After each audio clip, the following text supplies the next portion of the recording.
ओम गुरु ब्रह्मा गुरु विष्णु गुरुर्देवो महेश्वरा गुरु साक्षात् परम ब्रह्म तस्मै श्री गुरुवे नमः। ओम नमो ब्रह्म दिव्यो ब्रह्म विद्या संप्रदायकृतभ्यो वंश ऋषिभ्यो महद्भ्यो नमो गुरुभ्यः। शरोपल्लवरहिता प्रज्ञानघनः प्रगद्धो ब्रह्मेवामस्मि। ओम नारायणं पद्मं वसिष्ठं शक्तिं च तत्पुत्रं पराशरं च व्यासं सुगं गौड़पदं महान्तं गोविन्दं शिष्यं श्री शंकराचार्य मथापदपादं च हस्तामलकं सशिष्यं तम तोटकं वर्तिकामन्ना संतो मानतस्मि।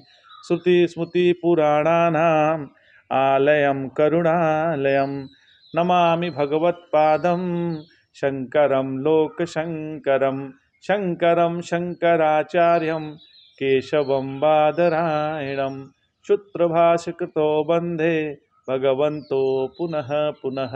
ईश्वरो गुरुरात्मेति मूर्तिभेद विभागिने व्योमवप्ताय देहाय दक्षिणामूर्तये नमः। ओम श्री गुरुभ्यो नमः। ओम श्री परमात्मने नमः। हम लोग गीता के 9वें अध्याय का अध्ययन कर रहे हैं। अब भगवान एक बात ऐसा बोलते हैं कि आप किसी भी मार्ग से चलिए और किसी भी गंतव्य को प्राप्त करना चाहें, यदि उसमें श्रद्धा नहीं होगी तो आप ठीक मार्ग से चल नहीं सकते। कोई भी आप कार्य करते हैं महाराज, यदि आपको उसमें श्रद्धा नहीं है, आप श्रद्धावान होकर यदि वो कार्य नहीं करते हैं तो उसमें सफलता नहीं मिलने वाली है। तो नारायण कोई भी कार्य के लिए श्रद्धा का होना अत्यंत आवश्यक है। क्योंकि यदि बालक भी होता है, अनपढ़ भी होता है, मूर्ख या अनजान भी लोग होते हैं, तो अरे मार्ग तो ऐसा होना चाहिए कि धर्म तो ऐसा होना चाहिए कि सबका भला हो। यदि उसमें सबका भला होकर लेके चलेंगे तो आपका मंगल होगा, आप ठीक मार्ग पर चल सकेंगे। नहीं तो उसमें सबका भला यदि नहीं सोचेंगे तो जरूर जाते जाते अत्यंत कष्ट को भोगना पड़ जाएगा।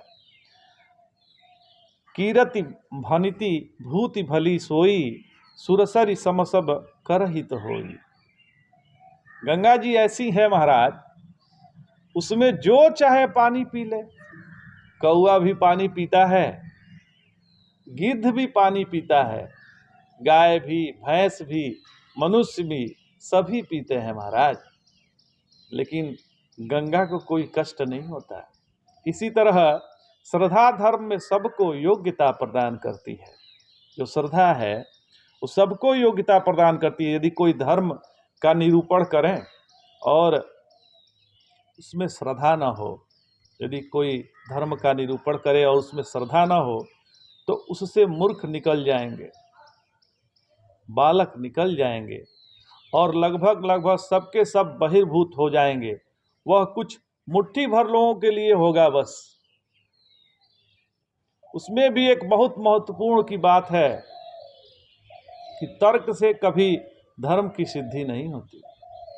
वहाँ भी गुरु पर, संप्रदाय पर, शास्त्र पर श्रद्धा तो करनी ही पड़ती है। यदि गुरु पर श्रद्धा न हो, संप्रदाय पे श्रद्धा न हो, शास्त्र पे श्रद्धा न हो, तो सब गड़बड़ हो जाता है। इसलिए भगवान आगे कहते हैं, अश्रद्धानाः पुरुषा धर्मस्यास्य परन्तप अप्राप्य माम निर्वन्ते मृत्यु संसार वर्तमनि। अर्थात हे परंतप, इस ज्ञान रूप धर्म में श्रद्धा न रखने वाले पुरुष मुझे प्राप्त न होकर मृत्यु रूप संसार मार्ग में लौट जाते हैं, वही जन्म मृत्यु के चक्कर में पड़ जाते हैं। इसलिए हे परंतप, तुम ज्ञान को धारण करो। जो लोग आसुरी संपत्ति वाले होते हैं उनकी इसमें प्रवृत्ति नहीं होती। वे श्रद्धाहीन होने के कारण इस धर्म को प्राप्त न कर जन्म मरण रूपी संसार चक्र में घूमते रहते हैं, इससे मुक्त नहीं हो पाते और न उन्हें मेरी ही प्राप्ति हो पाती है। मेरी प्राप्ति तो निर्वासनिक और श्रद्धा संपन्न पुरुषों को ही होती है। ये लोग स्त्री, पुत्र और धनादि में आसक्त रहते हैं, इसलिए मुझ में इनकी श्रद्धा नहीं होती। अब अगले 2 श्लोक में अन्वय व्यतिरेक द्वारा तत्वबोध भगवान कराते हैं, परंतु जो आचार्य निषेध या व्यतिरेक में के द्वारा तत्व अनुभव से पहले ही अन्वय का उपदेश देते हैं, वे तो शिष्य का गला ही काटते हैं, क्योंकि वास्तव में विधि या अन्वय उपदेश करने की वस्तु नहीं है। इसका बोध होने पर स्वयं अनुभव होता है। आगे ये दोनों श्लोक बहुत महत्वपूर्ण है, जिसमें इन्हें जिसने भी इसको समझ लिया उसे मानो पूरा वेदांत आ गया। मया तत्मिदं सर्वं जगदव्यक्तमूर्तिना मत्सानि सर्वभूतानि न चाहम तेष्वस्थितः। अर्थात हे अर्जुन, अव्यक्त स्वरूप मुझ में संपूर्ण जगत व्याप्त है। मैं अव्यक्त स्वरूप हूं। देखिए भगवान क्या कह रहे हैं, अव्यक्त स्वरूप मुझ में संपूर्ण जगत व्याप्त है, संपूर्ण भूत मुझ में ही स्थित है, किंतु मैं उनमें स्थित नहीं हूं। मया तद्मिदं सर्वं जगदव्यक्तमूर्तिना मत्स्थानि सर्वभूतानि न चाहम तेष्वस्थितः। जैसे बर्फ में जल ही जल होता है, बर्फ तो जल ही है, तो वैसे ही इस दृश्य प्रपंच में मैं ही मैं हूं। ये जो दिख रहा है, ये संसार में जो भी दृश्य हो रहा है, जो आप देख रहे हैं, वह सब दृश्य प्रपंच परमात्मा ही है। मुझ में भिन्न इसमें कुछ भी नहीं है। इसी प्रकार मैं प्रपंच से पृथक हूं। यहां जो दृश्य में मेरी व्याप्ति है, यह दूध में चीनी के समान संयोग नहीं है, प्रत्युत ऐसा है जैसे आकाश में नीलिमा, बर्फ में जल, आभूषणों में सुवर्ण, घटादि में मृतिका। इसी प्रकार ब्रह्मा से कीड़ा पर्यंत सब भूत मुझ में ही स्थित है। ब्रह्म से जो कीड़ा पर्यंत सब भूत है, सब मुझ में स्थित है, परंतु मैं उनमें नहीं हूं। मुझ में जगत का अत्यंत अभाव है। जगत मेरे से है, लेकिन मैं जगत से नहीं हूं। अब थोड़ा सूक्ष्मता से विचार करते हैं कि मैं के बिना क्या किसी को संसार मालूम पड़ेगा, नरक मालूम पड़ेगा, स्वर्ग मालूम पड़ेगा? ईश्वर भी किसी को मालूम पड़े तो मैं के हुए बिना कैसे मालूम पड़ेगा? इसलिए अहम में परमात्मा को ढूंढना सही रहेगा। अहम ही परमात्मा है, सभी में जो मैं है वो परमात्मा है। अव्यक्ताद व्यक्तता प्रभंत्या, राग में अव्यक्त में व्यक्तियों की उत्पत्ति होती है।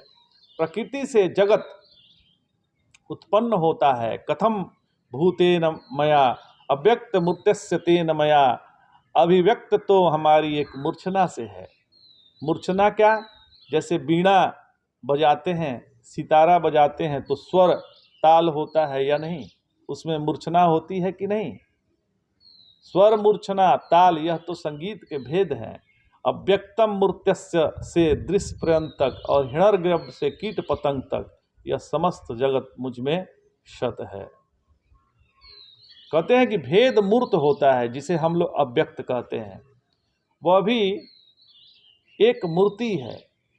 अव्यक्त को भी मूर्ति बताने वाला भगवान कितना अमूर्त होंगे, इस पर ध्यान दीजिएगा, क्योंकि अव्यक्त के साथ कार्य कारण रूप से प्रपंच का संबंध होता है। इसलिए कार्यत्वेन अव्यक्त ही व्यक्त ही है। अधिष्ठान में ही स्वयं प्रकाश से प्रकाशित होता है, क्योंकि कार्य कारण कार्य जो है परिणाम को प्राप्त होते हैं। सृष्टि में कारण कार्य हो जाता है और प्रलय में कार्य कारण हो जाता है।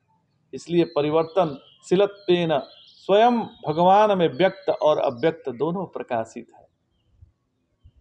अधिष्ठान में दोनों अध्यस्त हैं। अव्यक्त और तन्मूलक प्रपंच आधेय है, और मैं आधार हूँ मत्सानी सर्वभूतानि। इसलिए इनकी सत्ता अल्प है और हमारी सत्ता महान है। वे विषय हैं, हम विषयी हैं। वे अनित्य हैं, हम नित्य हैं। वे प्रकाश हैं, हम प्रकाशक हैं। वे अध्यस्त हैं, हम अधिष्ठान हैं। महाराज, हम अद्वितीय हैं और वो परिवर्तनशील द्वैत रूप है। आज इतना ही। जय जय शंकर, हर हर शंकर।